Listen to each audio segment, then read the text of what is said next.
I'm going to call this meeting to order.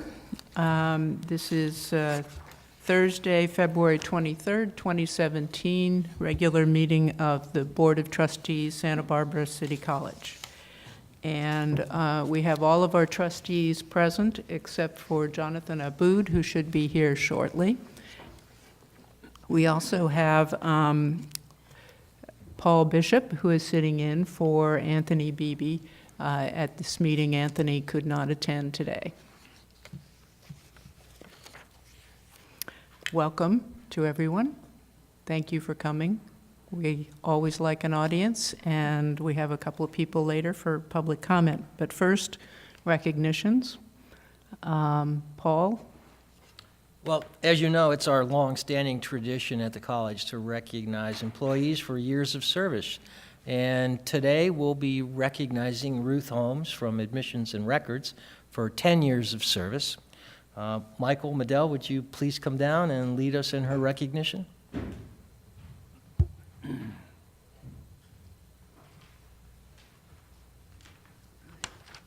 Good afternoon, members of the board. It gives me great pleasure to honor and celebrate Ruth Holmes here today for her 10 years of dedication and service to SBCC. Ruth currently works as an admissions staff member at our non-credit Schott Center campus and has been working at this location since her first day, the first day that she was hired by SBCC. Her days are spent assisting the many students who are enrolling in our adult high school GED, non-credit, and Center for Lifelong Learning courses. Working hard to meet the needs of our adult education student population, Ruth works the ever-challenging swing shift that provides service up until and sometimes beyond 8 p.m. in the evening. This is a challenging shift that often requires Ruth to be a master of all trades, as she is oftentimes one of few full-time staff members present during these hours. It is not uncommon to see Ruth assume the role of security officer, custodian, scheduler, and counselor all in one night. Thankfully for us, Ruth has a certain knack for adapting quickly to situations that go wrong and troubleshooting a quick resolution to fix the situation. An example of this occurred recently when a room was double booked. The instructor emailed me to acknowledge Ruth by saying, quote, "We are so lucky to have Ruth here, graciously taking care of us in the evenings. Last week, somehow my room was double scheduled. However, my students and I hardly even noticed. Quietly, Ruth and the other teacher entered the room. Together, they gathered the materials and left for a newly scheduled classroom, which Ruth had obviously arranged. We mindfully applauded the smooth transition. Many students recognized Ruth from the office, and we all cheered the ease in which she was obviously taking care of everyone. And we all know that that's not an easy task. So Ruth, on behalf of SBCC, I sincerely thank you for your devotion and dedication and service that you provide night in and night out to successfully support our students. Thank you.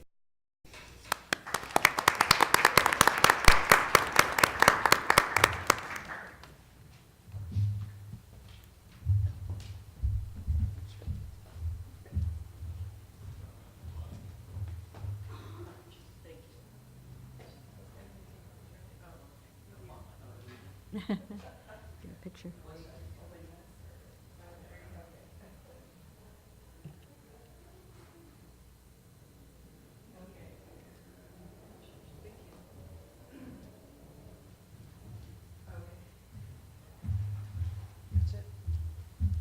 Okay. Thank you, Ruth. Appreciate your service. The next item is approval of minutes, and we do not have any minutes. So we move on to public comment. Before we get started on public comment, I thought it would be an opportunity to mention a couple of things to those of you who are less familiar with our board meetings and our board responsibilities. First off, we generally ask people to limit their comments to about 5 minutes. Second, we welcome public comment. We like to hear from you. We want you to feel welcome at all times, no matter what it is, as long as it's within our general scope of jurisdiction. We're happy to hear from you. Public comment involves things that are generally not noticed for any decision, so we do not we don't decide anything, and typically we don't even comment. We are in listening mode and are not expecting to make any kind of decision or even indicate agreement or disagreement. We're just hearing what folks have to say. Finally, for those of you who are less familiar with how it works with the board, once the board has made a decision on a particular topic, and I notice we have a couple of people speaking about international tuition, which would be non-resident tuition, which was noticed for decision last meeting, January 26th.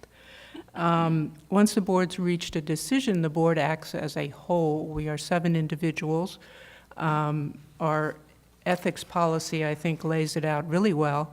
It says effective board members have a responsibility to respectfully express themselves during discussions before board decisions, whether in agreement or disagreement with the board majority, in ways that promote the board's ability to govern the district.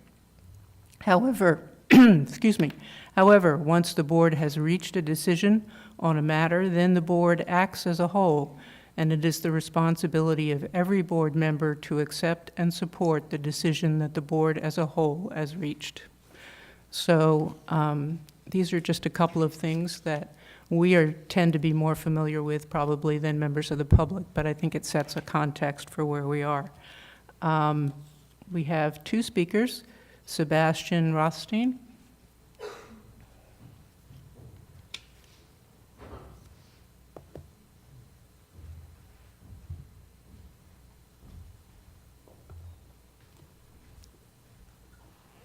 All right, thank you. I'm not looking for a comment. I'm not looking for any action. I'm not looking for anything to be overturned. But what I do want the board to really focus on in the future is directing students or involving students directly.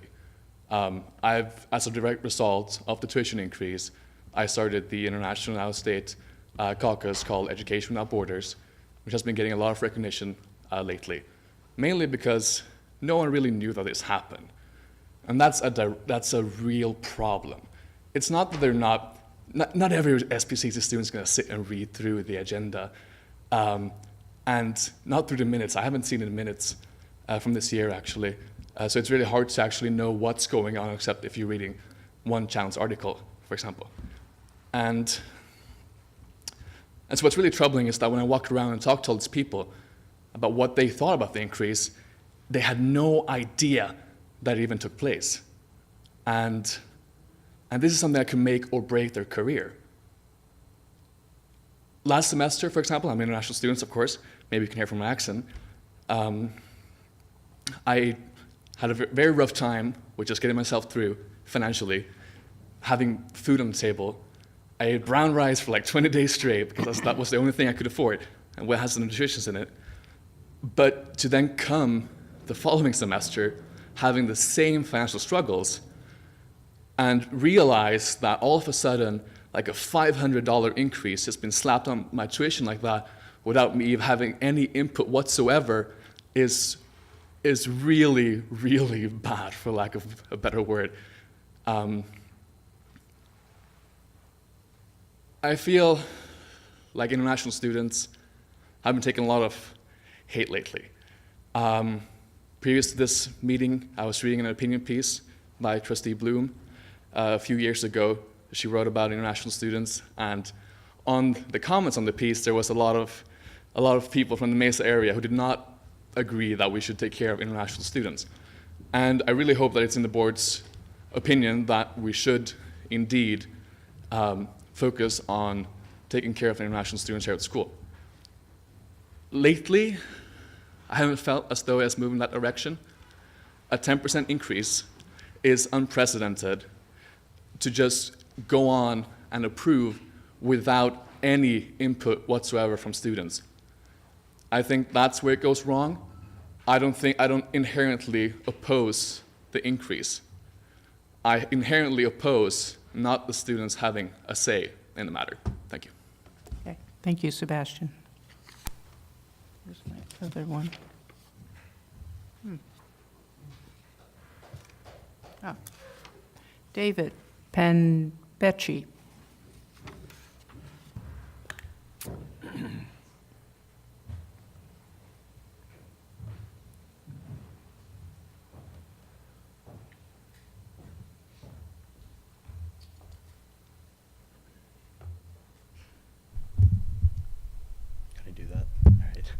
Hello, everybody.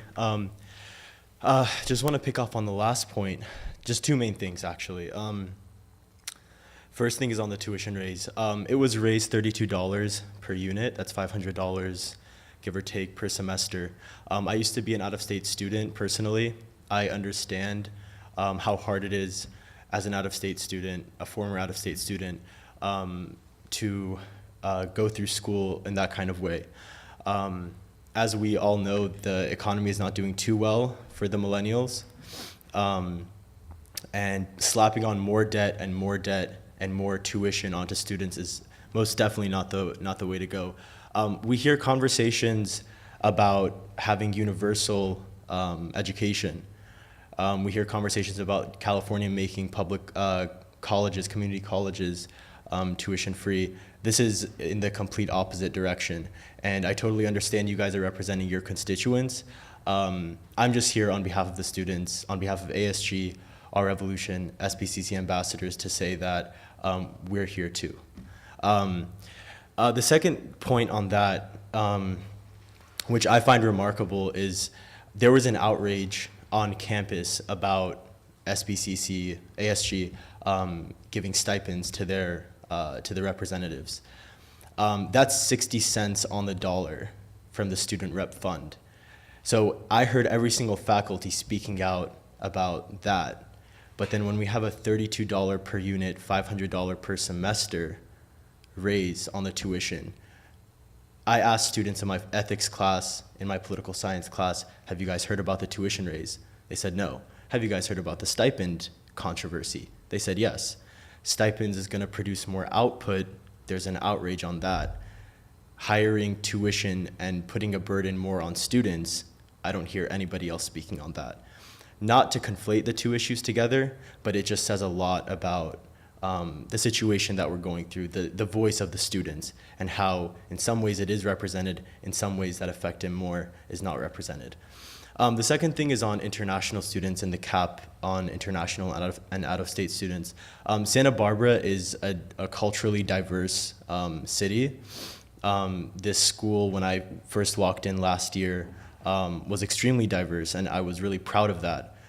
It's not homogenous, it's not just one group of people. And seeing all different kinds of people, learning about all these different kinds of cultures is extremely important. To us as an American culture. We have Trump coming in, we have this message of nationalism, and here at SBCC we're a light in the darkness by having all of these cultural differences. So just on the second aspect of the students, international students should be represented. They are people as well. And slapping more of a burden onto out-of-state students would do more harm than good, in my view. And just a final point about the economics of this, I haven't studied the budget or the debt that we're in, but what I know is that out-of-state students and international students provide huge financial support to SBCC. I feel like, and after speaking to many international students who are econ majors, that would do tremendous harm to the school in the future. Inevitably, we would be shrinking. We wouldn't be growing. And that may be okay with some constituencies in the Santa Barbara County District, but I don't think that the students are okay with that. So I'm just here to say that on their behalf. Thank you. Thank you, David. Now we have reports, and Priscilla, you're first.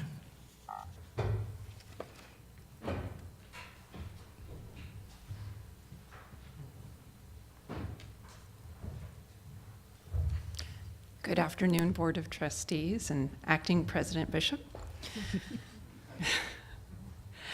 So yesterday we had a Senate meeting, and it was the fourth time that we've spent quite a significant chunk of our meeting talking about the campus climate for students. And this came on the aftermath of the election, so we began starting in November and talked in December, January now.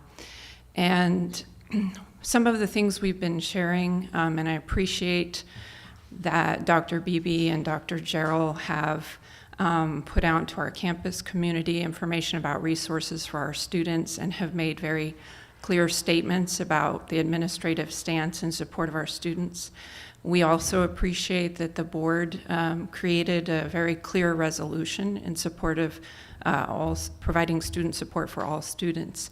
And so we have been sharing those sources with each other, talking about situations that are occurring in our classes, and students coming to us with stories about what they're experiencing and how the situation is impacting their families.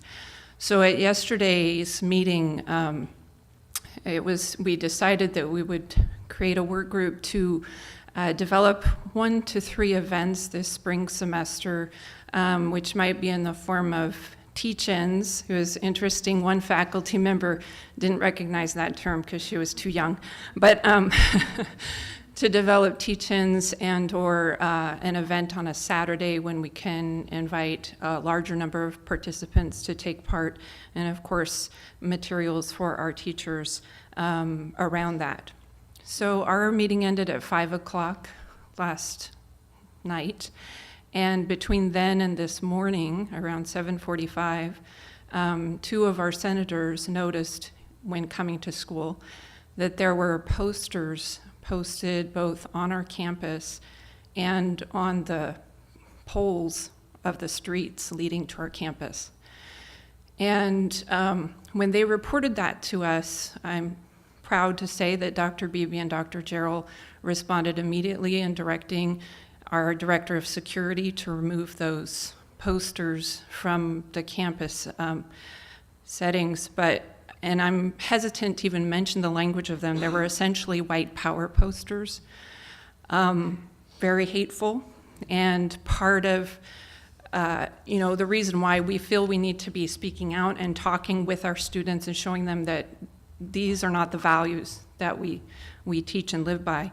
And I want to mention, I do and I don't want to mention one of the sentences from the posters, but I think we need to be aware of this particular extremist viewpoint in our community.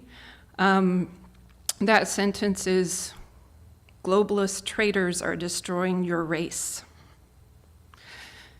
I'm a little bit disturbed right now.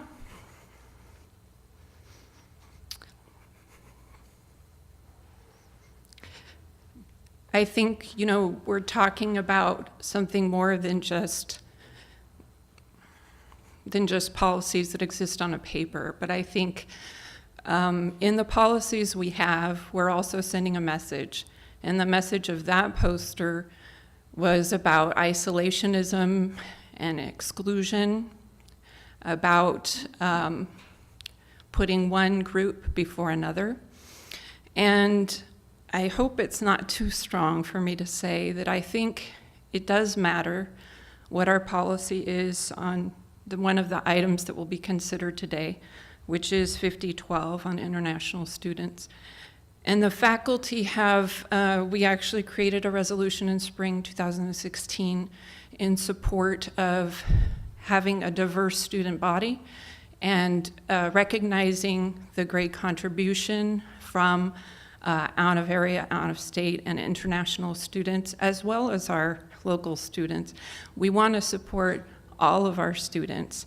And the faculty have been very consistent. I've been a part of meetings both at Planning and Resources and the Academic Senate that it has been repeatedly voiced that we value the presence of all of our students, including our international students.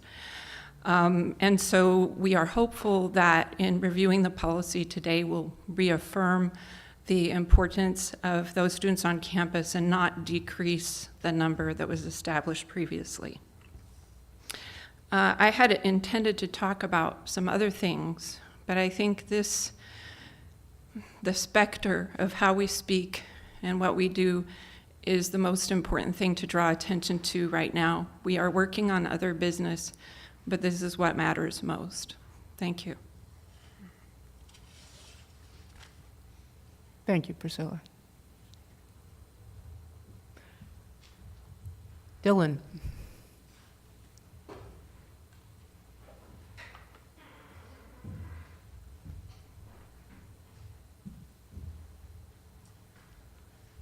Good afternoon, President Croninger, Dr. Bishop, and members of the board. Thank you for having me here today again to report on the Associate students. The ASG has had an outstanding start to the spring semester. We've appointed 7 new officers to our board, bringing the grand total to 18. And so I'm sure you can imagine I have been trying to keep pace with all the great projects my officers have been planning so far. And it's helping me, myself, grow as a leader, just having that much to do. So I'm learning personally to delegate. But, you know, let it just be said that I'm so proud of all the work that they're doing. So I just want to highlight some of our new officers that we have and what they're planning to do this semester. We created a couple of new positions that we're really excited about. So for example, right now we have a new Commissioner of Sustainability who is very excited to start working on SBCC's district sustainability goals that were created in 2014, including working towards a water audit and reducing waste and energy usage here at school. And so that's something that the ASG is really excited to get our hands in. We have a new Commissioner of Philanthropy who is encouraged to select a global organization that they would be working with because as ASG, we do so many things in the local community, and we really wanted to kind of expand our scope to a global level. And so the organization they selected is Doctors Without Borders, which I think is such an important organization today with the conflicts around the world. And so we're going to be supporting that organization and working with them closely to get them a really good base here in Santa Barbara and at SBCC. We have a Commissioner of Academics now, which I can't believe we haven't had one in the past, but this is such an important position. They're going to be securing new funds for academic grants, research and development grants for students. Last semester we had the physics club come to us and they were asking for a measly $300 when they needed a lot more. They wanted to build a wind turbine.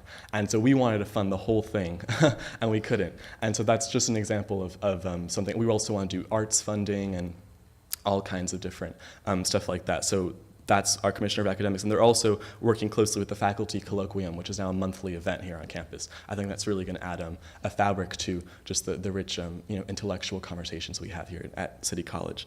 And lastly, we have a parliamentarian who is going to reinforce our institution's efficiency and effectiveness. So I'm not going to ramble on more about all what they're doing. Just trust me, it's all very good. I did want to speak about many ASG members were disappointed to learn about the tuition increase because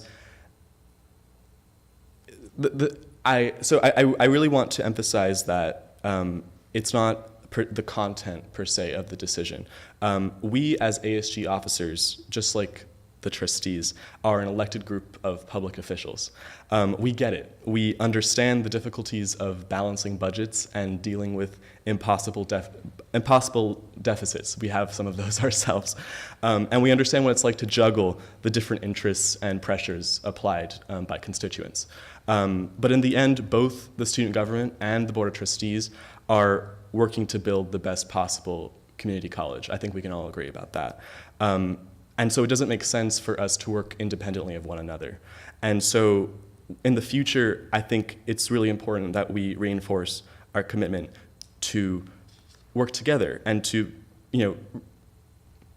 realize that we're always stronger we're always stronger when we put our heads together, and that we should really double down on our commitment to participatory governance, to shared governance. Let's help one another. Let's give one another the opportunity to work in tandem to figure out the best path forward. We may disagree at times, which is only healthy, but I'm certain that the vast majority of the time we will agree because we're all working towards the same goal.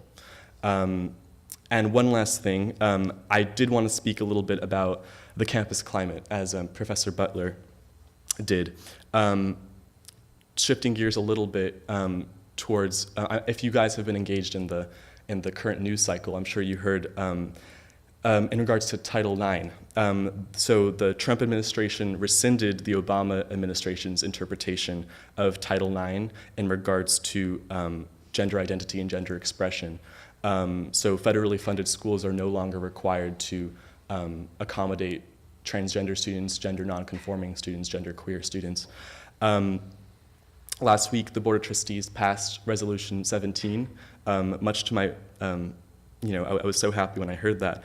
And that reinforces SPCC's commitment to all students, regardless of gender identity, gender expression, or sexual orientation. And I think that this today, following what happened last night, is just an incredible opportunity for the board to take that commitment that it made to the LGBT community and turn those words into tangible action.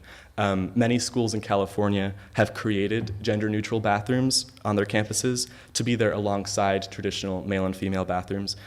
These are not just single-stall facilities in obscure parts of campus like I know we have. These are multiple-stall bathrooms that are there for general use. They are, they don't make people feel like they have to go hide somewhere in a corner. And all it requires, it's very simple, it's inexpensive, and it's easy to do. All it requires is a change of the sign on the door. So besides that small investment, and I think that it's just such a great opportunity, especially to really stand up to the prejudice and hate right now in Washington. And so the ASG and I really encourage the board to reassure our friends in the LGBT, transgender, and gender nonconforming community with action like that. But besides that, if you guys have any questions or... I have a question. Jonathan? Dylan, would you be interested in working on developing maybe a board policy on how the board interacts with associated students? Because I know there's ways how we interact with the Senate, but in terms of associated students specifically, like, before we pass anything, it is sent to you and asks for your recommendation or so? Like specific like guidelines kind of or... Something like that. Yeah. No, I have no specific idea. I'm just saying maybe it would be good for us to have a formal way we say we're going to work with you. Yeah. We do, We do. So in the board policy, but we might want to expand on it. yes. No, yeah, that's what I mean. I know there's a policy, but maybe there's not what you need. So, Yeah, most definitely. Okay, well, thank you so much for your time. Have a great afternoon. Thank Thanks. Liz?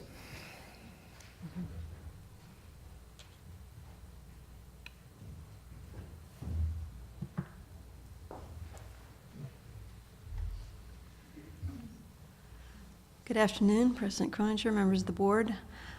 At the last two consultation group meetings, we addressed one of the items on the agenda, the accreditation report.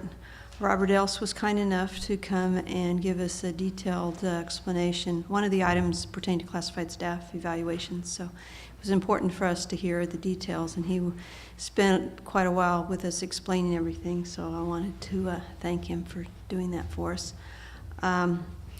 We've also been working on one of the reorganizations. The one we passed, the one for facilities and operations, we voted on, the union voted on last week, and we passed that. So that will be coming to you eventually. And also on today's agenda, you have the results of our reclassification process. Several of our members or the classified staff came and presented their requests to be reclassed, and we went through our process. I think one of the only ones in the state, and we were able to accommodate some of those that we felt were doing work outside of their job classification. So that's on your consent item agenda today. And also, after hearing some of the other comments today, I want to say classified staff don't teach the students. They're not in the classrooms, but they interact with students. Sometimes they're the first people to see the students. They see them in student services. They see them the grounds. They direct them to places. And the staff really support the accepting all students, no matter whatever. And it's unfortunate that the current situation in the country causes a lot of negativity and hate. And I'm really disappointed to hear that that's come to Santa Barbara and Santa Barbara City College. But I know the staff support doing everything they can to help all students succeed. And we look forward to, if we get accepted in the guided pathways, we've talked some about that maybe staff could participate in other ways with students besides what we're doing now. So hopefully we'll get selected for that. But I just want to express concern that it's very unfortunate that Santa Barbara's now got this stuff going on, and especially the school, because I think the school's always been accepting of all students, no matter what. And I support, gender neutral bathrooms are important, so nobody feels like they're, as they say, have to hide or something. And I think staff are accepting of the need for that kind of thing. So I just wanted to express that. It's unfortunate that we now have to deal with it. So.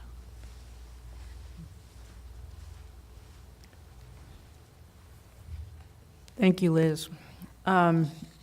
Dr. Beebe is not here, but he did ask me to mention on his behalf that the board had a retreat February 10th, and the focus of that retreat was to follow up on the FCMAT report. The FCMAT report left us with a to-do list of a number of high-level board policies that they recommended that we put in place, and so we were discussing those issues, and the policies, our discussion included college size, college mix, efficiency issues, use of reserves. We covered some pretty important topics, and we covered them at a informational level, and also then talking about policies at a much more general level from the board point of view. So just wanted to highlight that, and Anthony would have mentioned it had he been here, and Paul didn't get to come, so that's why it's me. So, now we have reports from board members, and I think I'd like to start with Peter, because he has 2 topics. I have what? 2 topics. Well, first I wanted to express my appreciation to the students who came here to speak to us. It's not easy, we look like kind of an intimidating group, and we need the feedback, and we're grateful to it. My 2 topics, and I'm stalling here because I'm wondering what on earth is my second topic. My first topic is that I had the delightful pleasure of accompanying the superintendent president to breakfast at the Rotary Club in Carpinteria at 7 o'clock in the morning. Some people get up at 7. I don't know why, but they're up and at it. And I sat next to someone, so I asked, "Why are you up so early?" And she said, "Well, I'm a morning person." Okay, so there are morning people. I'm just not one of them. We had a good discussion about the process in which we find ourselves as a college. Anthony wanted me to talk about the college promise as it applies to everyone in the Santa Barbara area. I emphasized that nothing about this is free. That is, though we're forgiving tuition and the cost of books, it's not free in the sense that it's an investment in society. It's an investment in our community. And we expect payback. We expect a return on the investment. And it comes in 2 different phases. It comes as students who are hardworking, dedicated to the task of learning, and it comes later on as you take your place as members of society. There were a lot of questions. They were good questions. The Rotary Club obviously had prepared to think out loud and on the floor of their breakfast or dining hall, and we had a good time. And afterwards, we mingled and got to know some of the good folks there. Former trustee Sally Green was present. Jane Craven, former dean of admissions, was present, and it was good to see them all. Now, what was my second topic? Oh, the Community Partnership Committee, the Ad Hoc Community Partnership Act Committee? We have not met. So that's a really short Okay, response. but you will be, right? Sure. Okay, Jonathan, legislative. So it's the last time we had a report was right before I went to the conference, so it's appropriate that now I'm reporting back on 2 conferences that I went to. The first one was the California Legislative Conference. The biggest issue there was the funding of community colleges in the state budget, which this year, for the past 5 years, they've been funding us and K-12 at the same proportion. So they get 88 point some percent, and we get 10.93% of the Prop 98 money.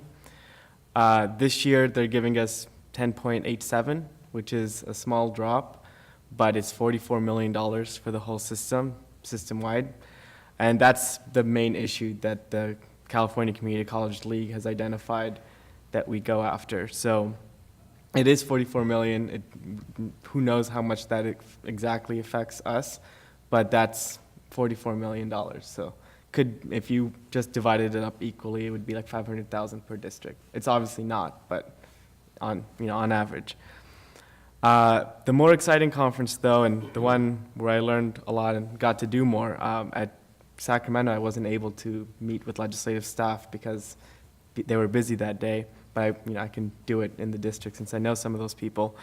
But in Washington, D.C., there were many legislative priorities, but the 5 that were emphasized the most were, the first is year-round Pell Grant. So everyone knows you can get a Pell Grant during the school year, fall and spring, but you can't get it in summer. And that's a major hurdle for people to complete on time. So having the Pell Grant year-round and also having the Pell Grant apply to shorter like certificates. Like if you want to do a certificate program, you can't get a Pell Grant for that. So having the Pell Grant apply to more than just, attending 2 semesters and then going for an AA. The other one was DACA. Obviously, we're supporting the Bridge Act. We actually heard from people from both parties who were supporting the Bridge Act. It is a bipartisan bill, so we're looking forward to seeing how it moves forward, but it's not very hopeful. This is another one that I'm not sure what our numbers are personally as how many of our students take out loans, but this is really affecting a lot of community colleges, which is this idea from the federal government to do loan risk sharing. So essentially the idea would be that we would take on the risk of a student having a student loan along with the federal government, so that if someone defaults, then we're responsible for the money. Like for some colleges, they're going to be responsible for up to $1 million. Which is a huge, just looking at our budget deficit, $1 million on us extra that we would owe that doesn't go towards education would be way too much.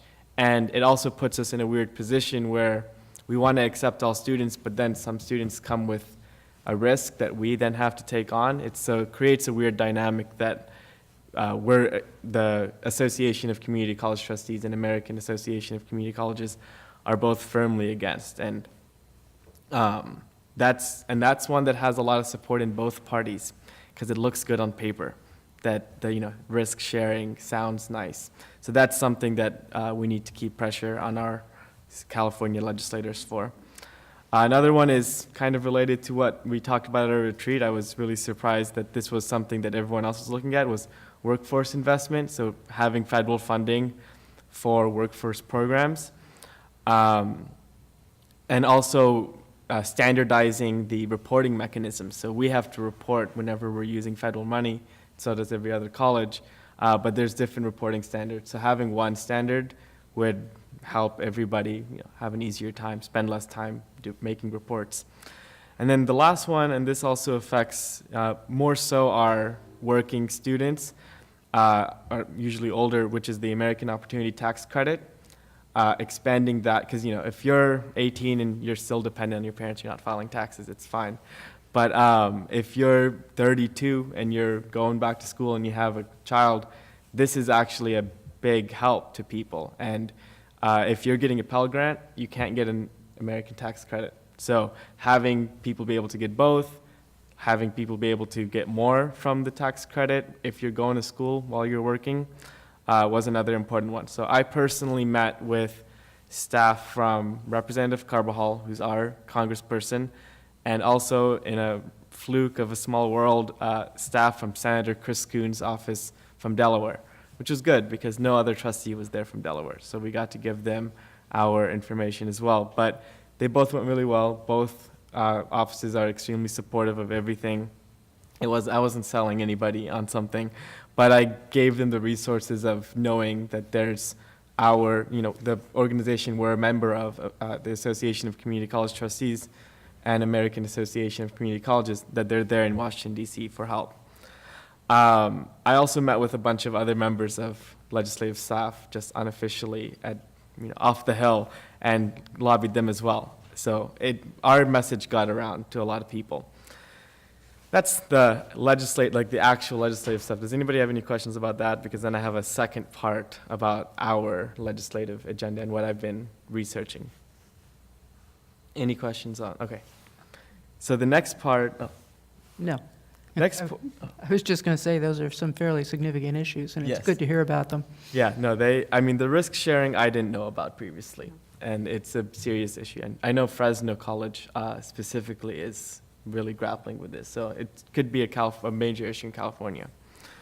The legislative agenda for us, so what I found is most districts pass their agenda in February.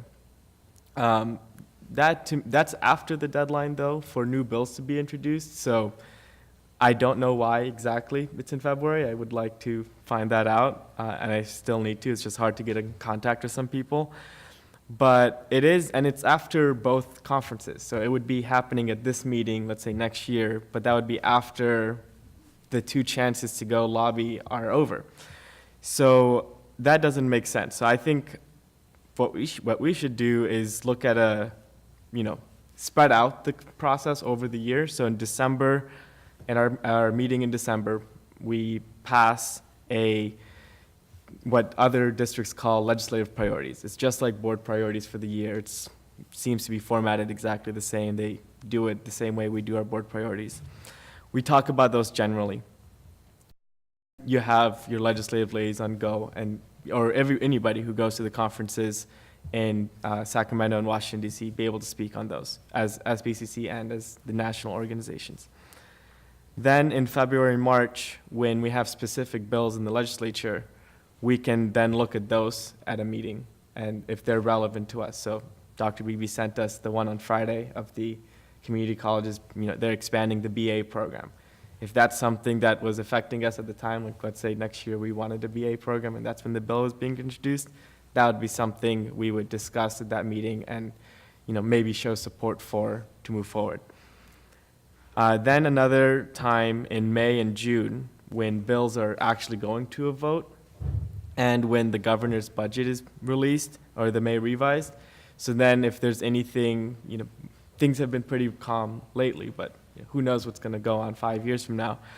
We would talk about that and if we wanted to actually influence the bill, that's when we would, before they get passed at the first floor vote. There'd be another one later in the summer.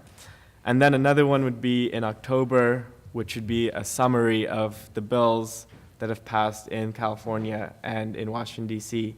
that affect us. So then we would know what the changes are for the coming year. And then we would know what we would want to talk about in December, so then the cycle would start again. So it's similar to board priorities and board goals, but in a legislative format. Sounds good. Sounds like there's some room for follow-up there. Yes, yeah, a lot. But that's the research so far of how this works in other places. Okay. Our K-12 representatives. Well, K-12 Foundation met last week, and as you guys know, they're a group of just dedicated, talented people that volunteer their time to serve our college. So I'm sure that on behalf of all of you guys, we can never thank them enough. They are working to move along the process with the Anacapa building and just looking at what that's going to look like to get our students in there. Jeff updated numbers with the promise. That's still going strong, and persistence rates are still higher than what you would see with students that are not enrolled in cohorts like this. 89 or 81% of the Promise students are still Santa Barbara Unified School District students, so that still remains strong. As far as at the K-12, there's going to be coming up opportunities for, and I know Marty is a coveted person to go to Read with Roosevelt, but as I think spring comes around, within our local schools, there's going to be a lot of opportunity for the whole college community to just get involved either in Goleta or Santa Barbara for these national Dr. Seuss days where you come in and you read to kids. And Marty, I don't know, do you go as a former teacher or as a mayor? How do you? No, I just go. You go as Marty Bloom. Right. Yes, but Marty is always on the list at Roosevelt, so I would invite anyone at the college to join a really fun day to pick a class, pick your favorite book, and read with your favorite age group from 4-year-olds all the way to 12-year-olds. And I think the idea is just to get them to love reading like you do. That's all. It's very wonderful. It is, yes. And Marty actually read to my class 2 years ago, and she bought us How to Grow a Friend. And we actually read that every year, and the kids end up writing their own how-to. There you go. Yeah, so anyways, it's a lovely opportunity. So all of you that are interested, I am sure we can figure out how to get you guys all out to our local elementary schools. And that's that.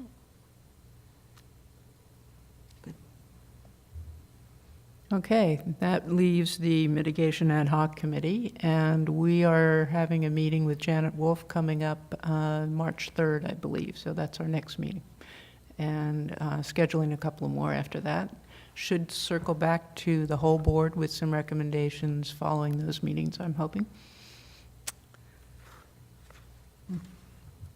Paul, anything? Craig? Yeah, our last board meeting, I spoke instead of today about the conference, and I had a couple of points, and what was the buzz points on that, and I don't need to go over that, I'm sure. But, and I appreciate your comments, Jonathan, about things like the risk sharing, which was a topic of discussion I had with a couple of people too. And, but what I wanted to say today was about the Promise program, and it's not critical at all, but over the past couple of weeks since the last board meeting, I've been out and about town quite a bit and interacting with people like on a daily basis. And even in the rain the other day when it was pouring hard. And I was disappointed in the impressions I came back with, especially after when I got into just a few days ago and I was still getting the same message. And it was, and I'm talking about, they go, hey, how you doing? What's going on at City College? They would ask me, and everything, you know, and I'm back in town now, so I'm here like every day pretty much. And so I said, well, it's going pretty good. And, you know, we're pretty happy with the Promise program. We think that, you know, we should even be able to attract, you know, more members, more participating students. And they go, oh, what is that?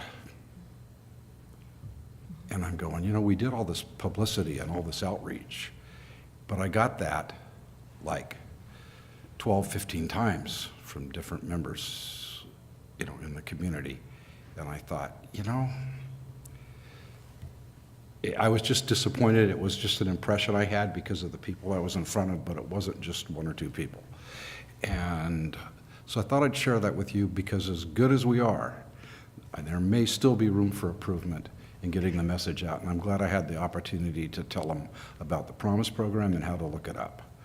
And, but anyway, it just set off a little red flag, so I wanted, in my head anyway, so I wanted to share that with the board and what I encountered. Thank you. Did you take out your quick facts that Lou said? 'Cause that should be In a your couple of project. cases, yes. That's Yeah, what and- they're for, so thank you, Lou. Part of the getting the information out is our role as trustees in talking to people about it and explaining it. So I'm glad you had that opportunity.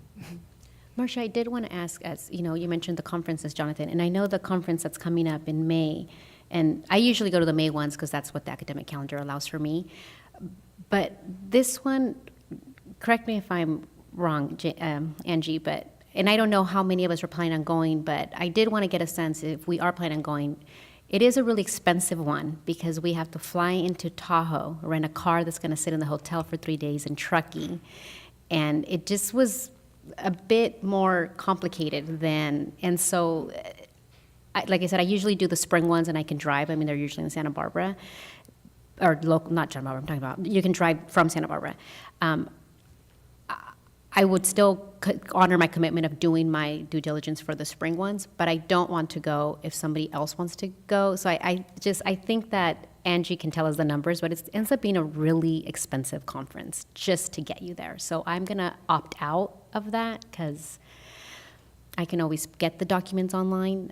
So I don't know, I want to get a sense of who thought they were going to fly to that conference. It's the annual trustees conference, and Marianne and I, like we did Monterey and Palm Springs, Palm Desert, I think. So I don't, just throwing it out there.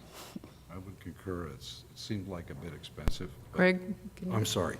I would concur with what Veronica just said, but I too felt like it was kind of expensive. But then when I looked at the agenda and the topics that were on it, that made me want to attend.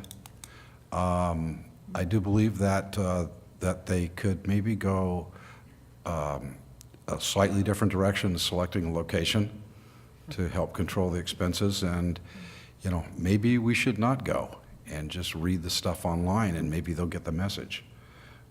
Because now we're going to be spending, because every one of us that goes, it's the airfare, transportation issues, and it starts to add up if you get, you know, and most of us would probably benefit from that.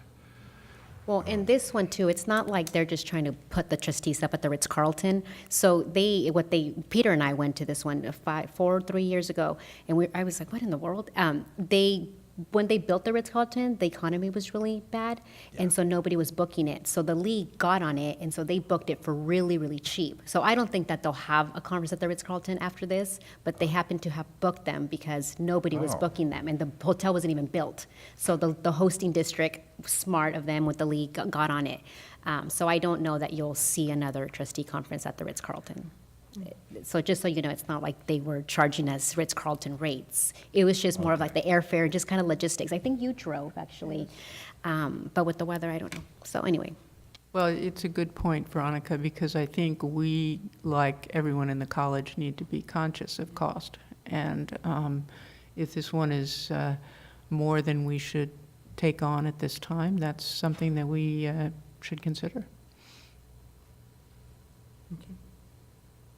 And maybe, Angie, you could make apologies as well on our behalf that this was more than we felt we could afford at this time. That's fine. Okay. Anyone else? Well, I was thinking of going. And, but Now you're afraid to, I'm, because we'll, right, Yeah. you'll all, but, you know, I was thinking of driving, and it's a long trip, it's a but long trip.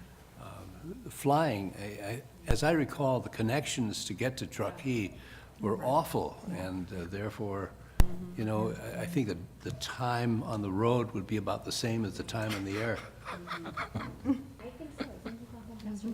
Yes. I think the last conference, Angie worked some kind of miracle, because I think last year I told her, please don't book me through San Francisco in the wintertime, because it always results in delays and connecting flights and things.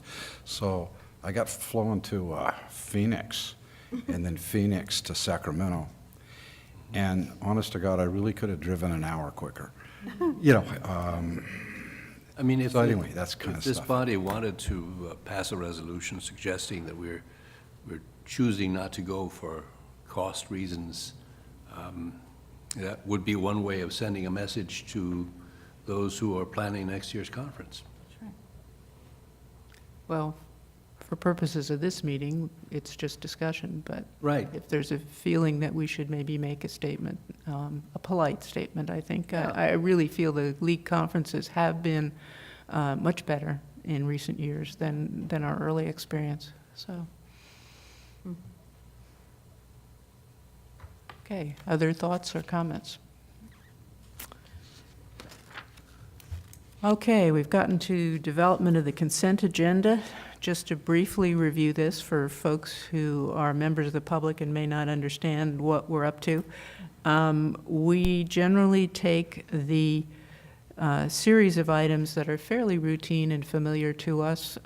If we feel that there's enough and we don't need to discuss it because we know what it's about, we have the backup material, we don't have additional questions, then we vote on them all at once, and this is called the consent agenda. And in this case, it covers everything from human resources, ed programs, business services, consent items.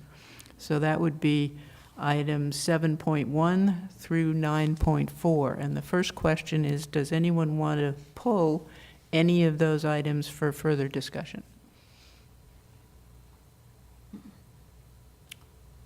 No. Okay. Then may I have a motion to approve item 7.1? Emily has a Emily question. had a question. Oops, sorry. Emily. Just had to get the number. I have a question on 8.3, new courses and course modifications. Can I just have an explanation on that? Do you want to pull The it? administrative justice, how they look like they're all striked out. Yeah, Priscilla probably yeah, did. I'm just kind of, She'll probably know. it was, Generally, we pull it and then have the discussion at that point. So we'll do everything except 8.3. So if I could have a motion for 7.1 through 9.4, excluding 8.3, for motion to approve. I move approval of items 7.1 through 8.4, excluding 8.3. Okay. Second, Second. Craig? Okay. Any questions, comments? All in favor? Aye. Opposed? Okay. Now we can take up 8.3. And Emily's question, Kenley, did you want to respond?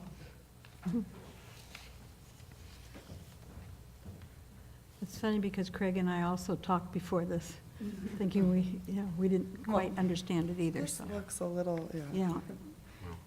Good evening, trustees. We Would you understand. just like me to explain the long list? Yes. It's essentially a cleanup process. So the AJ classes in particular, they were originally, the AJ with the letters, A, B, C cycle, those were created for the police department. And then it became AJP, which was AJ for the police. And we're not teaching any of those courses anymore. And so it's a cleanup process to get them all off of our curriculum system. We're supposed to review curriculum actively every 5 years, and so these are no longer being taught. So that's the AJ ones. The fire technology was also similar for specific program for the police department as well. And the pro classes, which is also the other long section, those are all going to be taught through non-credit programs now. And so it's just removing them from the credit cycle, except for there are 3 pro classes that do remain in the credit program that are taught through the high schools. Does that cover it pretty well? Okay. Yeah. Craig? Yeah, I made a minor assumption, but I was thinking that one of the reasons for this was like affecting our efficiencies, like maybe these weren't well attended or we're not actually, I'm glad to hear that we're not actually having to cut classes, but I did expect maybe some of that to occur. And actually, our AJ program is actually a very, very strong program. We have a very solid program there. Their whole suite of courses are still there. It's just that these are not the ones that they're teaching. Thank you. AJ meaning? Thank you. Administration of Justice. Thank you. Apologies. That's academic speak.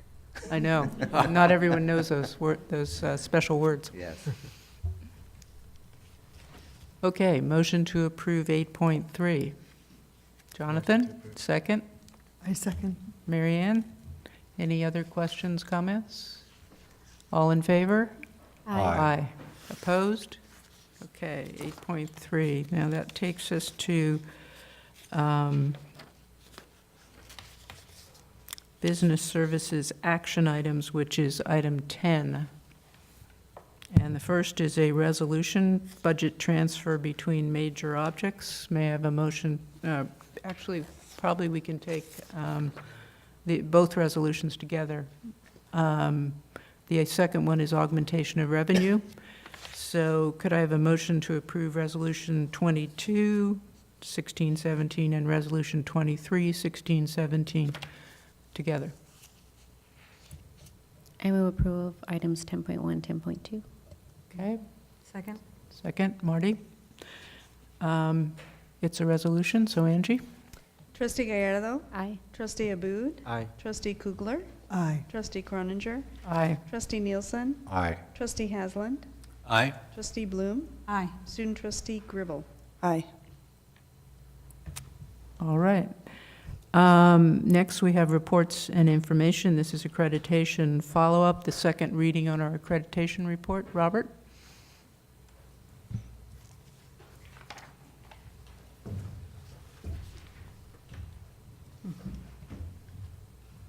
Hello again. Hopefully a very quick follow-up. CPC had the second reading of this report 2 days ago. They approved it. I'm hoping the board will do the same. It's substantially the same as the last time you saw it. A few minor corrections, typos. We'll add a few more pieces of evidence, make it even stronger than it is. I feel like it should be thicker. Yeah. Maybe add some, maybe I'll print it on heavier paper. The other Any thing questions is or larger comments? type size. Right, right. You're Double to- spaced. You're to be commended for brevity. I've seen these things go, in thick form, and I've never been impressed by the weight of the document, especially after I look inside.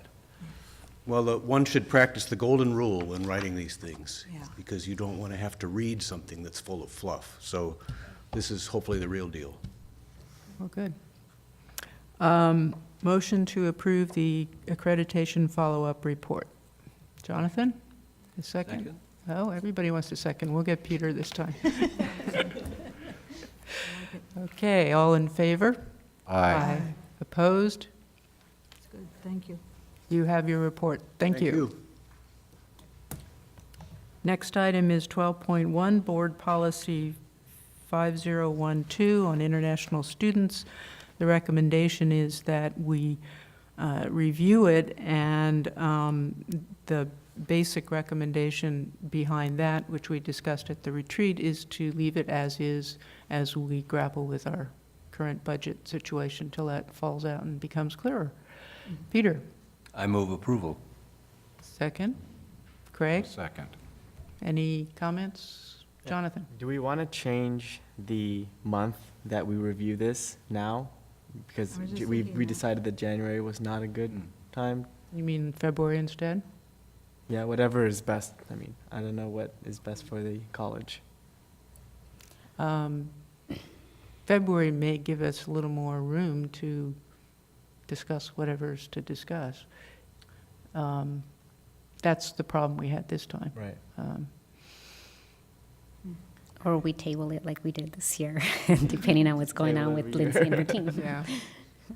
I thought there was some kind of restriction that we had to have this in place by February. That was the fees. We're required to have the fees fees, yeah, decided by but- February 1, but this goes policy with is it. whenever we want to Okay, okay, but it policy. goes with it in some ways, so, I mean, if you review the fees at the same time as this, I mean, it makes more sense, but that's fine. It could. Whatever The we- only thing that complicated it was the desire to have a retreat, which Yeah. actually, from my point of view, it starts off the beginning of the year with a lot of things to talk about. So yeah. that's kind of helpful.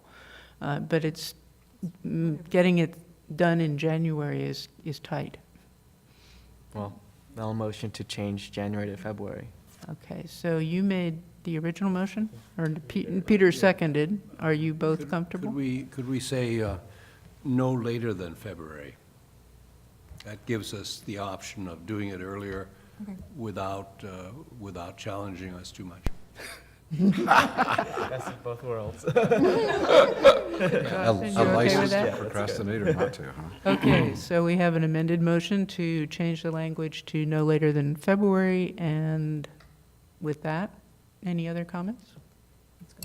Okay, all in favor? Aye. Aye. Opposed? Now we go to item 13.1, the SBCC draft vision statement. Anthony and I had agreed to change this to first reading and discussion, not action, but we failed to communicate to Angie, and so The thought here is that we would, in fact, just have a first reading and discussion item, and then we can bring it back. We're well ahead of schedule, as Priscilla had laid it out anyway. So Priscilla, did you want to talk with us about it?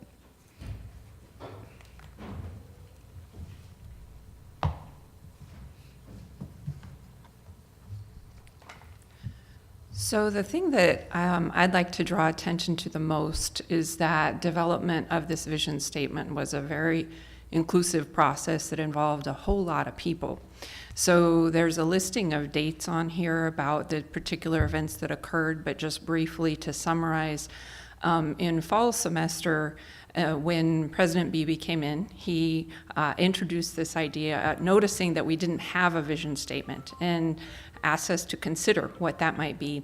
And so we developed at the College Planning Council a process that was approved for developing the vision statement, and that included 2 initial plenary sessions that were held so that as many people as possible could participate, one in the evening and one on a Friday. We had participants from all of our groups. The invitations went to everybody, so we had students and faculty and staff and administrators at those events.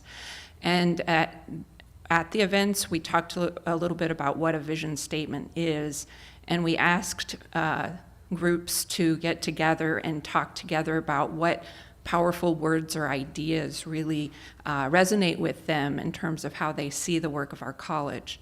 And of course, we already have a vision statement, which is quite concrete and very much linked to what the state has said our mission should be as well. And so we wanted the vision statement to be something more expansive and beyond that. And so after the 2 plenaries, we took the keywords and ideas that came up most frequently, and we put them into a survey categorized by theme type. And though we asked everyone in the campus community, so this again went out to faculty, students, administrators, to rank the key themes in terms of their importance to them and how they envision the college, and also the theme categories. And there were an amazing number of 1,295 people who responded to that, and I'm perhaps most happy to report that 899 of them were students. So that was amazing to get that level of student input, and so helpful to us. And I, can't go a board meeting without recognizing the role of institutional research assessment and planning, so thank you so much for helping us with that survey. So based on those survey results, we got some pretty clear messages about the words rising to the top, the ideas rising to the top. And part of the CPC approved process was to have a writing work group, which had representation from all of our governance groups, and the members are listed there. We got together and looked at all of the themes and tried our best to put them into a single sentence. So that sentence was our initial draft. That draft went out to all of our governance groups, and there was a period of about 7 weeks when groups could talk about them and propose alternatives. That input came back to our writing work group, and we developed a revised draft. And that revised draft, which is the one at the top of the page, reads, Santa Barbara City College strives to build a socially conscious community where knowledge and respect empower individuals to transform our world. So that revised draft has gone through all of the governance groups. The Senate formally voted on it, CPC formally voted on it, and the final draft has been reviewed after CPC's approval as well, because there were some changes based on the governance group's input. So this is the draft that I think we all are supportive of in moving forward, and we're grateful to the board for considering it. Thank you. So there may be questions here. Jonathan. I really like it. I think it's a great vision statement. And I think the fact that 1,200 people or more than 1,200 people responded is amazing. Like, it's really representative. So it's amazing. It's great. But one question is there a comma after community? Like, I think you can read it both ways, where you pause after community or you don't. So I'm like, my brain's telling me that you should pause after community, but then I can see it not having that, because it does change the way you read it if there's a comma. So no comma is the... Right. We see that as a non-restrictive clause. We don't want it to be extra Okay, information okay. that's integral to the primary clause. Okay, so it's on purpose. We're all- supportive of no comma. Okay, that makes sense. I agree. My brain kept telling me like, oh, this seems like there could be a comma, but There could be. there could be, but it's on purpose, not a comma. I like it. Someone else? Well, in terms of process, if we look, I guess this is our time to talk about it. That's and- right. We were not part of that process. Right. And should we have amendments or suggested amendments, I'd like to suggest that at that point, it goes back to wherever it has already been so that this is truly a dialogue, rather than having it come to us as sort of a finale where we don't have any real input.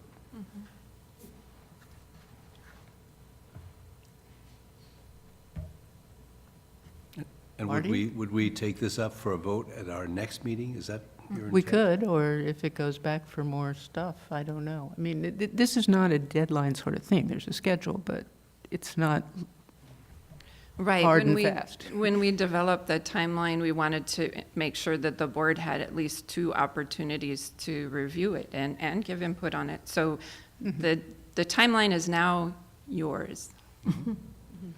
Or ours. Yes. I just wanted to comment, I think it's wonderful. They have all those sayings about committees writing things, and that's how you get a camel or something. I've forgotten what all that is, but, it's just that it comes out very awkward when you have a bunch of people trying to write, and this is 1,200 people, it's amazing. All had ideas. So, but it's kind of like climbing a mountain from my perspective. Sometimes in this seat you get, let's write a vision statement. And that's the last time we heard of it. And I thought, oh, what's this going to be? And actually, when you look at all these steps that were taken, it's truly amazing. And you hung in there until we got to the top of the mountain, and then it's just so clear. It's like less than 20 words, I think, or so. And there it is. I think it's really a wonderful statement that goes right along with our mission statement, and honestly, this is something that we should send it to Washington just right now. I love goodness. it. No, I just love it. I think it's just this is who we are. Maybe we could add something else, but I think it's just truly a good statement. When you can do that in one sentence, it's amazing. Emily? I think this is a really well-crafted and thought out. I only had the comment about the comma as well, but, English major, so had to say something. I love the fact that 899 students took this survey, took interest in this. That makes me really happy. There was a lot of feedback came to the ASG from the survey, which I thought was incredible. Students who we hadn't heard from were very passionate about this vision statement and the words, like the specific word, like that has to be in there, empower has to be in there, knowledge has to be. Certain words really resonated with our student body, and to see them in there, I'm just very grateful on behalf of the student body, because I know there has been lots of work and a tireless dedication to this, so thank you. Thank you so much. We're so happy to have gotten that level of student input. And I also want to acknowledge that Dylan Raymond was one of the work group members, and he was great in representing the students' viewpoint as well. And he brought it back to the ASG countless times, so we were, the ASG as a whole was really involved actively and very opinionated involved. So Good. Yeah, as most groups are, so. Craig? Yeah, I hadn't given this too much thought till like yesterday, today, and I don't really have a specific comment to make, but I I have the inklings of some ideas that I would like to ask or talk about on this statement, so I would appreciate if we had a little more time so that relevant to what Dr. Haslam said a few minutes ago about us being able to play a participative role. And probably what I've thought about is nothing that you haven't already considered, but there are things that just came to my mind that, and usually that means that I'm the only one that didn't maybe consider those terms being used or those specific words or those ideas, but I'd like to hear some feedback on a few things. So I'd like a little more time to look this over. Peter? I'd be interested in hearing from you about how the term conscious was selected, as opposed to build a socially responsible community. And I'm guessing that that was in the hopper. And at some point, somebody made the decision that we would be better off building a socially conscious community. Right, we had what we called idea sets. So after we had the 2 plenaries, we categorized like terms. And so socially conscious, you're right, had a number of similar items related to it, and it was the one that rose to the top. But there were others that were, and I can't recall, I'd have to look if socially responsible was one of them. But we wanted to represent the idea, and this was the one in the idea set that was strongest for us. But there are certainly good alternatives. Sure. Well, conscious to me conveys the idea of being aware, whereas responsible conveys something more than just awareness. It predicates awareness because you can then act in a responsible way. That's where my thinking machine took me. Well, I had a couple thoughts. One is, first off, I wanted to congratulate everybody on the process. I mean, you did this without a consultant, and we didn't spend extra money on it. We spent a lot of time. We spent money on a marker, Marcia. On a marker? Yes, Okay. there was marker I involved. think that was cheaper than a consultant. So I think it's great. I think that that's an organic process that I applaud, and I'm proud of it that we did that. And I also very much believe in that participatory sort of process. The second part is that, and I think this speaks a little bit to what you just said, Peter, when it first got proposed, socially conscious, I think, was the term that Dr. Beebe used. And he talked in terms of also civility. And as I understood that concept, it was that you would be able to identify social issues, not that you would take a particular approach to them, which your suggestion, I think, heads in that direction, but that you would identify what's the issue. Where is this social issue? And then you would be able to, as a student, you would learn to be able to discuss that issue civilly and from both or many points of view. To a degree, ideally, that you couldn't tell what that person's actual opinion was. Because it's kind of like a debate, and you get assigned to one side, whether or not that's your side. And it enables you to hopefully put yourself in the position of people that may think differently. And to me, that really captured what seems to be going on right now in our larger national dialogue or lack of dialogue, which is that we're not very good at listening to each other, and we're not very good at hearing or understanding the concerns of a different point of view. And I could also immediately see how you might reach for that, because a vision is something you reach for. It's not something you're already doing, as I understand it, in your normal course of, normal course of teaching or learning here. I could see how you could reach for that in different classes, how you could develop that approach in a math class, in an English class, in an ESL class, and so forth, both identifying a social issue and trying to get students to talk about the different aspects of it. This one I have more trouble with. I get the first part, socially conscious, that's still there, but the, where knowledge and respect empower individuals to transform our world, I'm not real clear what that actually means, not in my head. And I think, and I'm actually also no fan of one-sentence answers. May I share one piece of feedback from the Sure. faculty? Yes. So they actually wanted, we got feedback from everyone. One of their requests was that it be even shorter, because they think that, well, we have a lot of experience with students. Forgive me, it's not against students at all, but people tend to prefer reading things that are shorter. And so I'm not sure that a multi-sentence vision statement would have a lot of support. It might not. What I'm getting at is I don't know what it means. And I think that this is, to me, the mission statement and the vision statement, we're not on Twitter here. And there's a real danger in condensing things. And I hear what you're saying, but it's not a question of reading the thing. It's a question of how are we implementing it, in my mind.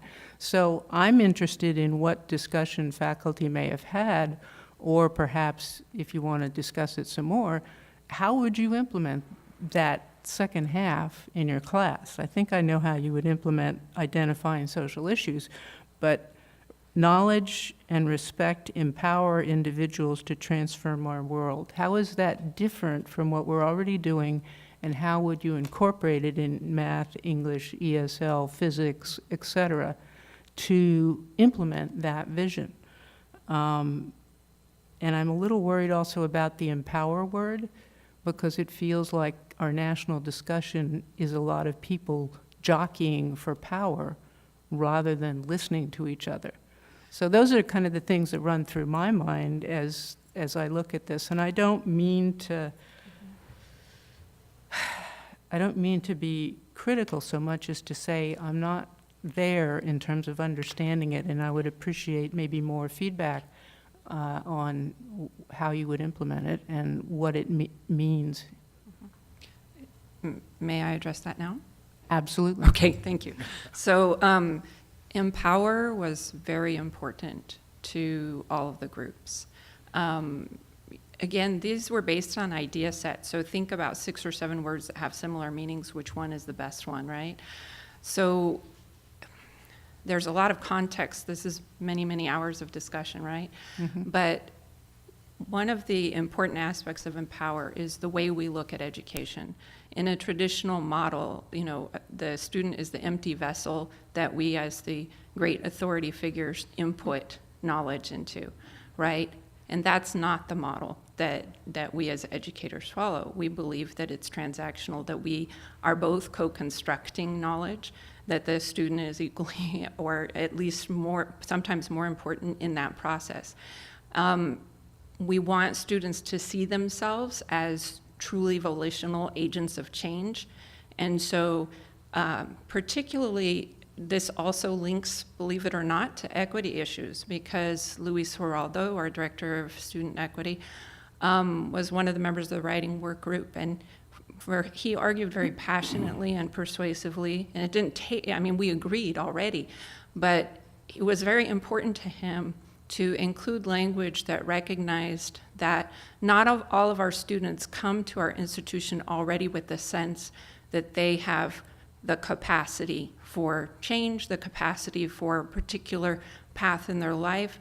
And so part of our job is to believe in them enough that they can borrow some of that belief and move forward with that in them. So empowerment is quite critical in this sentence in terms of our vision. And then the phrase that we had probably the second most discussion about was about transforming our world. That's a big statement, right? And we talked so much about it because some people saw that as too big. Well, how are you transforming the world?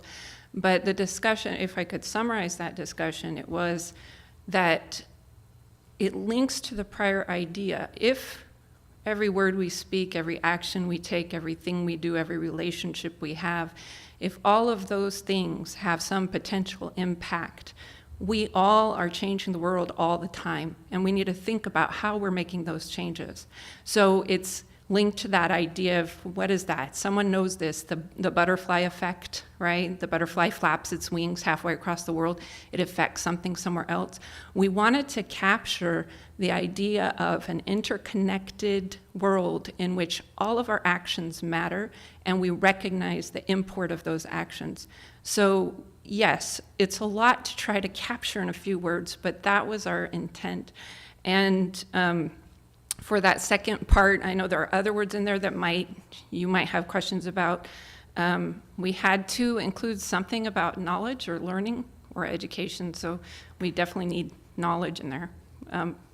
I don't know if I fully addressed your questions. Well, the part of it, the practical implementation part. I mean, you Right. certainly gave me a longer version of what it means to the group that was discussing it, and I feel like that is helpful to interpreting it, because otherwise, when it's this short, it's all things to all people. You see what you want to see. It does not, to me, convoke the same thing to everybody. Whereas you're talking about more specific goals when you're explaining it there. Right, So oh, good. second part was implementation. How is it going to be different in different disciplines? Right, so I think the application of knowledge in order to grapple with real-world issues is something that is relevant to all of our courses, regardless of discipline. And so it links to the conceptual idea, right? If the student begins to see themselves as a powerful entity, capable of having an impact, then they're going to make different choices. So I link it to basic concepts that have been part of education for a long, long time, like the importance of critical thinking as an element of all our college level courses. So even lessons that relate to something as basic as that, I think they're directly about this concept here. So in terms of implementation, it's the activities that one chooses are connected to, of course, what you're trying to achieve and what you hope the students will get from it, right? So if we view our students as the citizens of the world who are going to create changes in the future, we're going to talk about the same concept differently. We're going to, I'm an ESL teacher, right? So I want my students to understand the power of language. When you choose words, it affects not only how someone perceives you, but how you perceive yourself. It affects the entire interaction. It's about how you look at what you're doing. It's not just the what of what you're doing, but the how you perceive it, how you present it, how you talk about it. And I do think it's critically linked to the idea of critical thinking. And if I could end, sorry, I feel like I'm on a monologue here. If I could end with one example.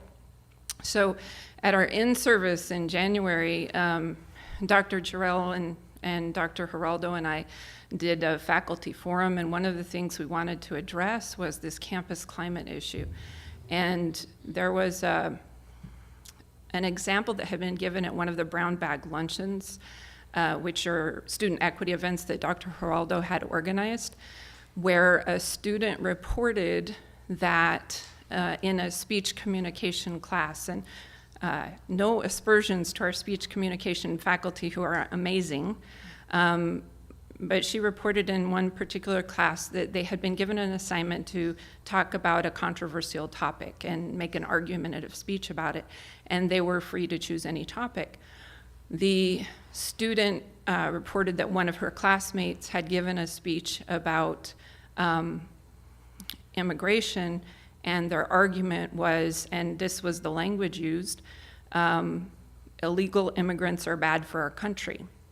So each choice of those words, every single choice matters right there, right? Illegal immigrants as opposed to undocumented students or some other word. What we used with this case study was, how would you have handled this if the student has just finished this speech in which is their argument and we're in a learning environment? And I particularly loved the response of one of our faculty who, there are all the pat answers, which I agree with too, they're pat because they're true, that we want to address it. We don't just want to let it sit there and say nothing about it, that's for sure. But she said that student who gave that speech has a real opportunity to learn here. And if what we are saying is, oh, you're wrong, that's not the correct way to talk about it, and we take such an aversive stance to it, we've lost that student. So we need to think about every single student. What is the learning opportunity for every single student? So to talk with him, ask him to reflect on what he's hearing from his classmates about the speech. So how does this connect to our vision? Our vision is that we want to help our students to see themselves not as a vessel of knowledge that is then going to be used as a tool for other people's purposes, but as real agents of change who can believe in themselves and the world they live in. There was a period on that. No, I don't want to stop you or interrupt you, and I'm sorry. You might have had your hand up before me, but I didn't see it. And I didn't wait for acknowledgement. But,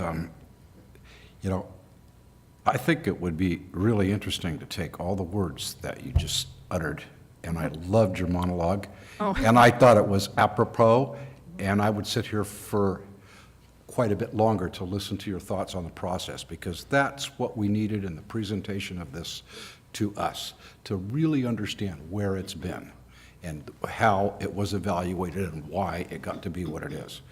But on the other part of that is what could be an appendix to this to explain how we arrived at this, and some of the explanations that you did. So if someone transcribed what you said, and I'm not asking you to do this, but if that was done and people could read it, if they really wanted to understand where this came from, that would be, in my book, a pretty excellent thing to do.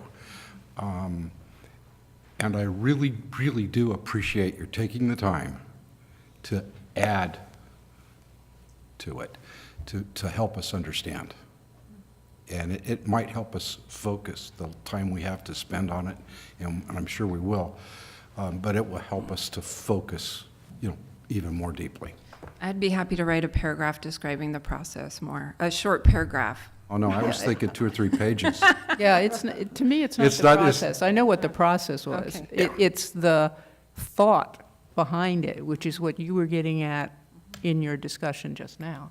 Thank you. What do we mean with these words? And that's where I was, I'm getting the first part, but less so the second part, how it makes a difference in the classroom, basically. How people see this vision changing their teaching.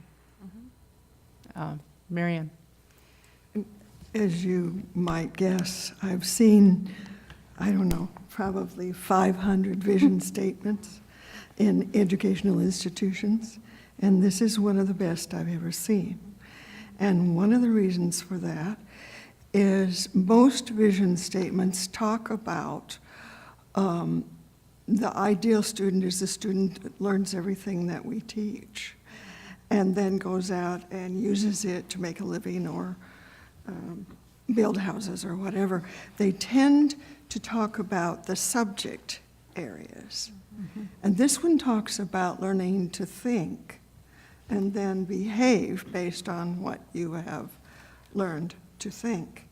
And I want just to say thank you. It's a really interesting, challenging vision statement and exciting for the future for the students.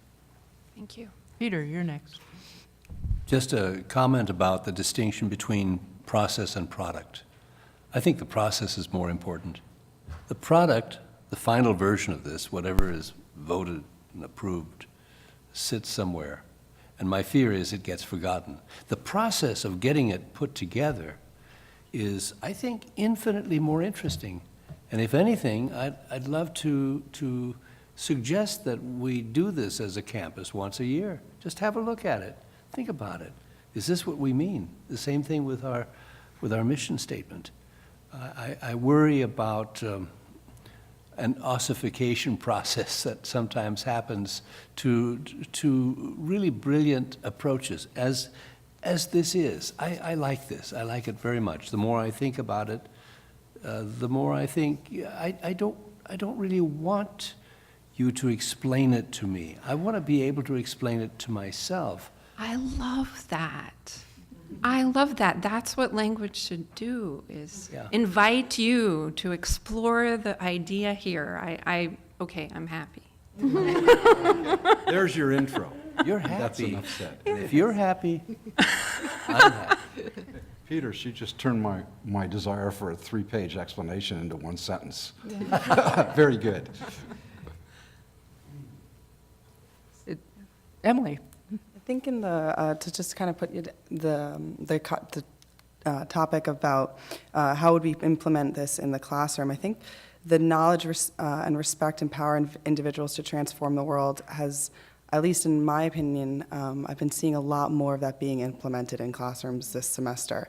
I've been talking to a lot of different students, and the simple fact of a teacher putting up the ICE, and what you should do if an ICE officer was to come to your door for the first 5 minutes of class, and engaging their students in that, and opening the conversation of not politically correct terminologies and undocumented student instead of saying illegal alien. Simple things like that I guess our generation is learning, because we're in the mid-process of it too. And so for myself and from what I've heard about the word empower is really important, not only in this time but of all times, for activism, for teaching students that they don't have to do nothing in times like this. And so I think if any time is a time to put something this strong, and I love the word socially conscious, I think that those are beautiful. So again, this vision statement is really reflective of the generation of students and that are here. And so thank you. Are you? Yes. I just want to support the single sentence structure once more, because I think that's part of implementation. Because if you have a single sentence that anyone reads and latches onto, or even reads, gets through the first sentence and understands it and takes it in, I think that's how you implement it, because then those people want to act in line with the statement and they digest it easier. So I think that's a good thing, to keep it short. It's, I think, 15 words. But so it's a good length. And I think transform the world, what that made me think of is, I don't know if people have seen the graphic where it says, the cure to AIDS is in some child's brain who, grew up in a place where they don't have education or proper education. So I think, it's ambiguous. I mean, we're not saying you're going to transform the world one way or another, but that getting educated helps you do that, or you're doing that no matter what. So you're doing that in a meaningful way. So I really like it. Thank you so much. Marcia, could I add one comment? Of course. So Jonathan, it was really interesting, because when you were making your comments, you read the last part as transform the world. Yeah. And it's transform our world, and I don't want to torture you with the detail of our discussions, but we talked for a long time about the versus our, because it's quite different, right? Our implies some shared ownership, and some people were uncomfortable with that. They're like, well, isn't it too much? So if you would like an explanation of each word in this sentence, I'm happy to give it, but yes, words matter. Each word matters. Mm-hmm. Yeah, another word that came to my mind right there was their world, transform their world as a student. But it's all of our worlds, right? That's what we were trying to convey, that there is no separation. Yeah, or there's a lot of separation right now.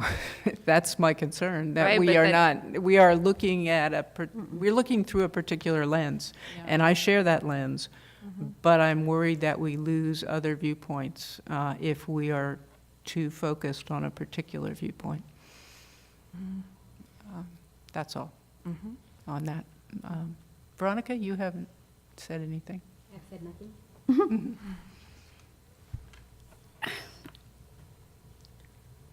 When, you talked about the ambiguity of it, and when you explained it, it's like, oh yeah, that's what it would mean. And when you explain it, that's what it would mean. But is someone going to be at the podium in a year saying, well, I am here because I'm supposed to be empowered to transform my world, and I feel that I'm going to transform SBCC by doing X.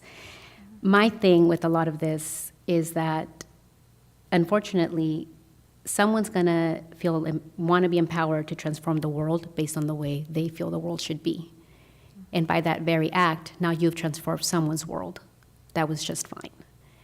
And what is going to give someone safety because of a bathroom, for example, now has caused a lot of fear for someone else. And so that's when I see this, I do think of it from both sides like that. I think of, we have a huge dual enrollment population. So these are young children, right? They're not fully grown up. Well, a lot of our students aren't full adults yet, right? Their brain's still developing, 24, 25. And so when I look at this vision, yeah, I mean, I'm not going to go on and on about it. You can break it up or interpret it different ways, but even the simple diverse learning environment in our mission statement, I have seen that being interpreted in so many different ways that when I voted for that, I thought, oh, differentiation. If you're a kinesthetic learner, a visual learner, I thought diverse learning environments, literally differentiation in the classroom, and I've seen that now being interpreted in so many different ways, I don't even know what it means anymore.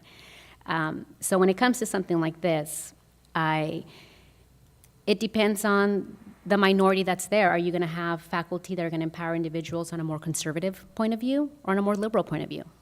I don't know.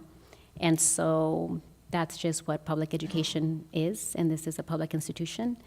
As it stands, I probably wouldn't vote for it, only because I see that someone is going to say, well, our vision for Santa Barbara City College is to empower me, and you need to empower me to do this because this is what I believe should be in the 21st century. These are the views, this is where we come. Yet someone in our community who has been a longstanding member of our community, 4 or 5 generations, may hold different values, different viewpoints, and that grandmother may not be comfortable with her world being transformed for her grandchildren. So that's my... May I respond? Of course. Yeah. So that's a really great point. I'm an ESL teacher, so the need we have to recognize that people come from different viewpoints, have different needs, think in different ways, that's so important to me as an individual faculty member and as a person. We saw knowledge and respect being really critical in that clause, because if there's actual knowledge as opposed to misinformation, if there's knowledge and there's a respectful dialogue, interaction, then we can't control what finally comes. I mean, I would be hard pressed to think that most of us as educators believe that we're trying to create a certain political result in our students. I am sure I have students on both sides, but that's not it. We have to have certain principles. Knowledge is important, respect is important, and the belief that you have agency are important. But that, I would never want that to be interpreted as an excuse to then force your views on others, because that's not respectful. So it's inherently different from what this sentence is about.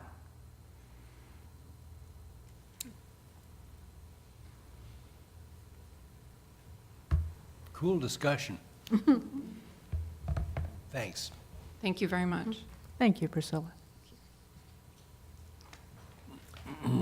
Okay, items for future board consideration. Anybody?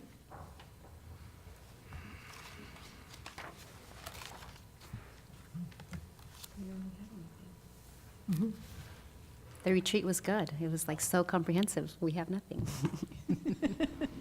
That could go on, that discussion could go on for another hour. I'd probably stay here, be glued to it, but, And that would be fun. yeah. Yeah. Well, I that- actually enjoyed that. Well, that may be, you know, in fact, what you're saying, it's more of a study session type topic, I where you mentioned the think about it. topic to you earlier that this might be a topic for future discussion. I'd be interested in seeing the interaction between the Center for Lifelong Learning and what is now being proposed in the long run as a School of Extended for Learning. Extended yeah.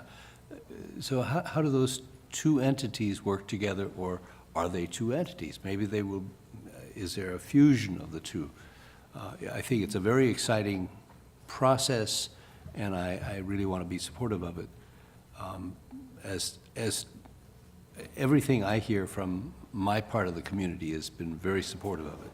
Just want to know how the two are going to interact with each other. Greg? That's a very interesting question. I didn't know that we'd be discussing that at all tonight, but. Oh, we're talking about future items for future discussion. Yeah, I think it's a really good idea to put that on an agenda, because, you know, I don't know, I love old axioms and sayings, and, you know, one of them is, you know, if it ain't broke, don't fix it, and part of CLL is not broke. But, you know, we got this new thing, and exactly what it is and what we're going to do, you know, I'd be really interested in learning a lot more about, you know, the general order of things so that we Yeah. could understand.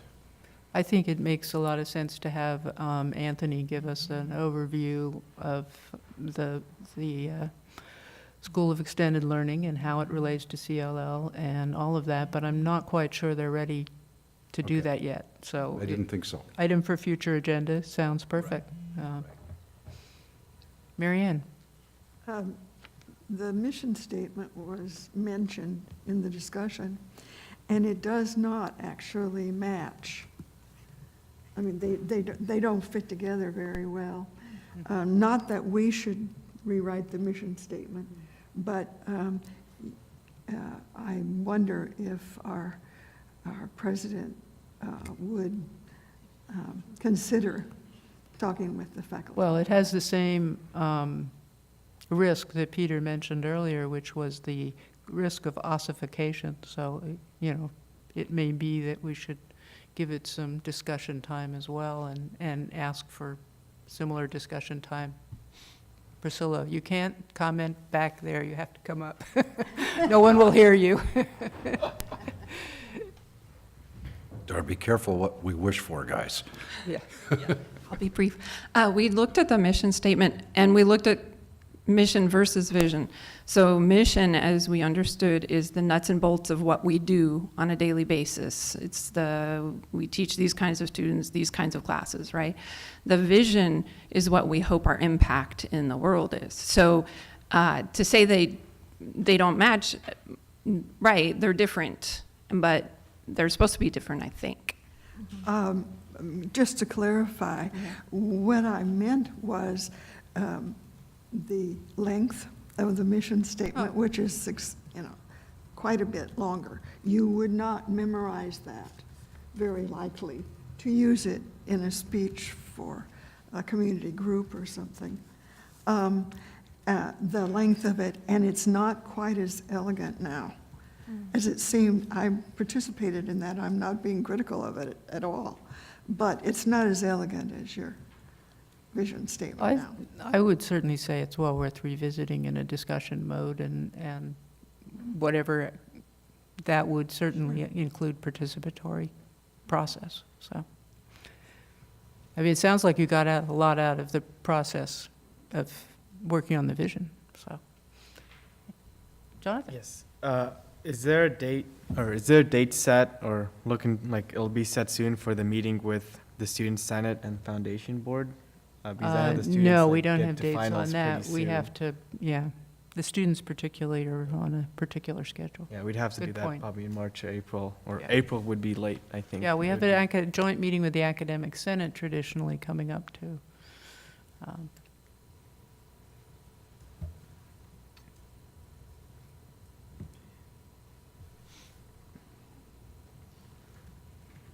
Okay, well, unless anyone has something else, we are adjourned.